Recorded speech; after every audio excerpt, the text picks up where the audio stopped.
अध राति कुकुर चरेबा मालिक को पड़ा महंगा। कुकुर चरेबा को जाई निर्धूम माड़ खाइले मालिक। हाँ दर्शक बंधु, कथाटा शुणिला परे आश्चर्य लगुच ना? आपण भावुथिबे जणे मालिक कुकुर चरेबा को नहीं कहीं एमती निस्तुक भावे माड़ खाइला। खाली बापा नुहे आज्ञा, बापा सहित दुई जन पुओ मध्य निर्धूम माड़ खाइछंती।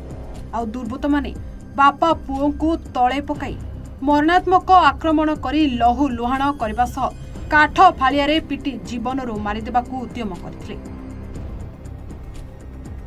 परिवार लोकंक सामने घटिछि एही भली अमानवीय कांड। मां सामने निज पुओ को आ गोटे स्त्री सामने स्वामी को होइछि मरणात्मक आक्रमण। एही बर्बर कांडर दृश्य सीसीटीवी कैमेरा रे मध्य कैद होछि, जहार वीडियो एबे भाइराल होबारे लागिछि। जहाको नै परिवार लोके थाना रे एतला देबा परे एतला प्रत्याहार न कले जीवनरू मारिदेबाकू मिलुछि धमक। सूचना अनुसार गत 2 तारिख दिन राति प्राय 10टा समय जाजपुर जिला सुकिंदागढ़र टिक्की महालिका नामक जड़े व्यक्ति निजर कुकुर को चरेबा पई रास्ता कड़ को आनिथिले। सेही समय 7 ରୁ 8 जन प्राय अधिक व्यक्ति अत्याधिक मदपान करी निशाशक्त अवस्था एठी काहींकि कुकुर चराउछु कहि खरा भाषा रे गालीगुलज करथिले, जहाकु नै उभयंक मध्यरे बचसा होइतला। सेही समय टिक्की महालिंग को पुओ लक्ष्मीकांत महालिक घटनास्थल रे पहुंचिथिले। मो बापा को बिना कारण रे एमिति कोन पई सोधुछो बोली पचारिबारु निशाशक्त युवक माने धारुआ अस्त्र रे बाप पुओ को माड़ मारिबा सह रक्ताक्त कर दैथिले। टिक्कीकर मुंडरे गभीर आघात लागिथिबा बेले पुओ लक्ष्मीकांतकर नाक फाटी जाइथिला। चित्कार सुनी परिवार लोके घटनास्थल को दौड़ी आसिथिले। परिवार महिला मानकु मध्य एही निशाशक्त युवक माने असभ्य भाषा रे गालीगुलज करबा सह माड़ मध्य मारिथिले। परिवार लोकंक सहायतारे गुरुतर अवस्था रे 2 आहत बाप पुओ को सुकिंदा मेडिकल को निया जाइथिला। स्वास्थ्य अवस्था अति संकटापन्न हेबारु गुरुतर अवस्था रे आहत बाप पुओ को कटक एसीपी को रेफर करा जायछि। ए समस्त घटना को नहीं सुकिंदा पुलिस निकटरे उभयंक पक्षरु 2टी अभियोग होइथबा बेले सीसीटीवी फुटेज एवं पारिपार्श्विक परिस्थिति को आधार करी पुलिस अति चतुरता सह 2टी पृथक मामला रुजु करी काम सारी दैछि। हेले प्रकृत दोषी माननको पुलिस गिरफ करू नाही, जहा फलरे अभियुक्त माने दिन दीपहर रे छक बाजार रे बुलुछंती एवं राति हेले पीड़ितांक घर पाखकु जाई तांको घर सामने मद बोतल भांगी जीवनरू मारिदेव बोली धमक देउछंती। तेबे सबठारु बड़ प्रश्न जे पुलिस प्रशासन कहा पाई? राति रे मो स्वामी कुकुर नेकी जाइथिले, डेली भी नेकी जाती। से दिन मद पीके तांकर भसानी होतला।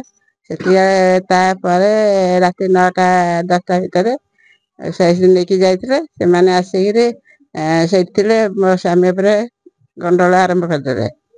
से पुतला दुकान रे आसी मो पुआ के जाके सुनी करी गला मो ससुर को तले पकई दे मो स्वामी के तले पकई दे। ये छड़ा छड़ी कला मो पुओ को मारिके नाक फटा देले। कुकुर आया भितर मो स्वामी की मुंड फटा दे।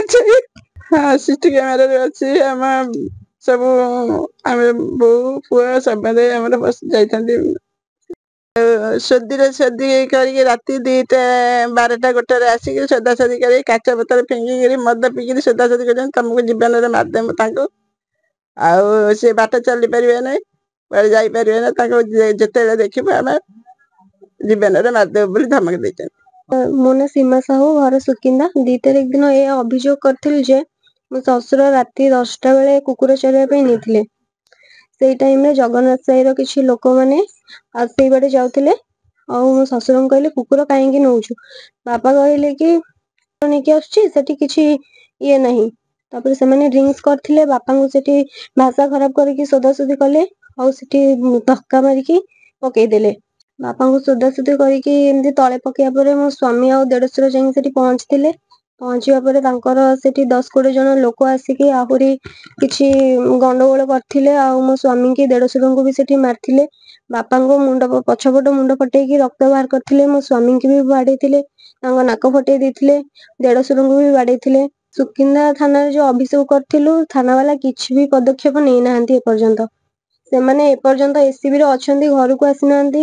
ଥାନା ବାଲା କିଛି ବି ଆକ୍ସନ ନଉନାହାନ୍ତି। ଆସିକି ଘରେ କହୁଛନ୍ତି କି ତାଙ୍କ ପାର୍ଟି ପାୱାର ଅଛି, କିଛି କରିପାରିବୁନି। ଥାନା ବାଲା ଏଇଠିକି ଆସିଲେ, ଆମେ ବିରୋଧୀ ପାର୍ଟି ନା, ସେ କହିଲେ, ସିଏ ଡାଇରେକ୍ଟ ଆସିକି କହିଛନ୍ତି ବିରୋଧୀ ପାର୍ଟି ତମେ କୁକୁର ନେଇକି କାହିଁକି ଯାଉଥିଲ।